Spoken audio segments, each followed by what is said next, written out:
दोस्तों, कहानी शुरू करने से पहले हमारे चैनल को सब्सक्राइब जरूर करें। और अगर आप इस कहानी का तीसरा पार्ट भी सुनना चाहते हैं तो कमेंट्स में हमें जरूर बताएं।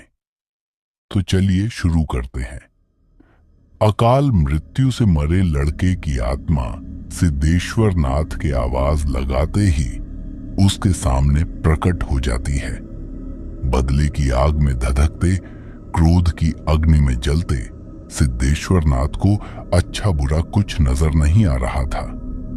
सिद्धेश्वर नाथ अकाल मृत्यु से मरे लड़के की आत्मा को आदेश देता है, अभी जाओ और मेरे बड़े भाई का परिवार को उजाड़ कर तहस नहस कर दो। उस दुष्ट को उसके किए की सजा देकर आओ। अकाल मृत्यु से मरे लड़के की आत्मा सिद्धेश्वर नाथ का आदेश पाते ही उसके बड़े घर भाई के घर पहुंच जाती है। उस वक्त उसका बड़ा भाई एक काली मूर्ति के सामने हाथ जोड़े खड़ा था और उनसे अपनी तरक्की की दुआ कर रहा था। उसके परिवार में एक पत्नी, 2 बेटे, 2 बेटी थे। वह सभी की कुशलता की दुआ कर रहा था। अकाल मृत्यु से मरे लड़के की आत्मा उसके भाई के घर जाते ही वहां उसके घर में पड़ी चीजों को गिराना शुरू कर देती है। उसके घर के सदस्यों को एक दूसरे से लड़वाना शुरू कर देती है। अचानक से घर में लड़ाई झगड़े होते देख उसके भाई को शक हो जाता है कि जरूर कुछ न कुछ गड़बड़ है।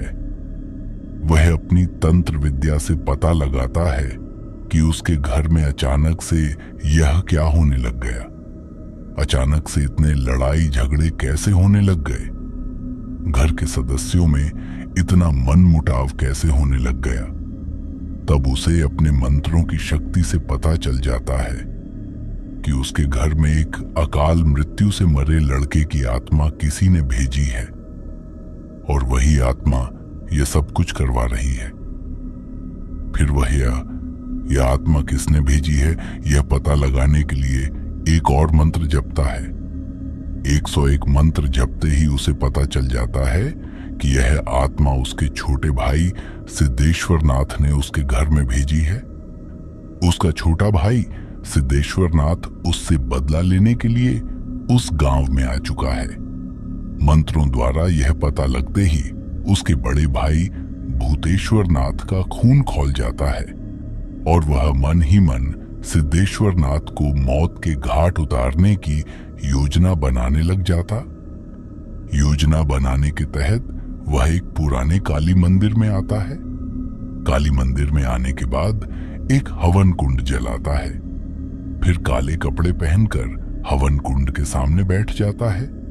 फिर मंत्रों का उच्चारण करता हुआ उस हवन कुंड में शराब, गोश्त और कुछ अन्य हवन सामग्री डाल हवन करना शुरू कर देता है।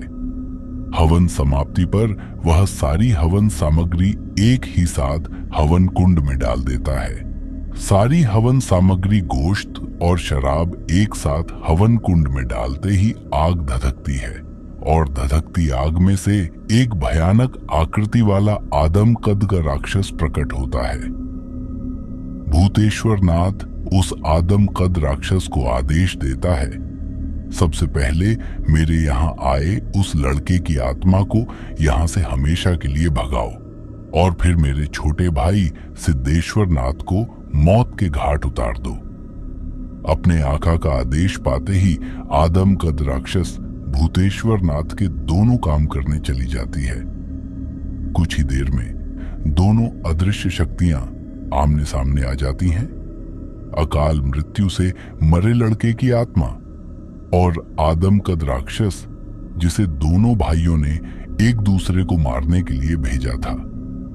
इधर ग्यों गांव का एक मोटा गंजा मोटे पेट वाला एक तांत्रिक जिसका नाम रंगा सिंह था, वो अंगड़ाई लेता हुआ उठता है और अपने एक छकुंदर जैसे दिखने वाले एक चेले जुगनू से चाय बनाने के लिए कहता है। रंगा सिंह का चेला जुगनू अपने गुरु का आदेश पाते रसोई घर की तरह बड़बड़ाता हुआ चला जाता है और कहता है, इस तांत्रिक का पेट नहीं कुआं है कुआं। जब देखो तब चाय पिएगा और कुछ ना कुछ खाता रहेगा। साला जानवरों की तरह जुगाली करता रहेगा। और फिर कुछ ही मिनट में जुगनू चाय बनाकर ले आता है।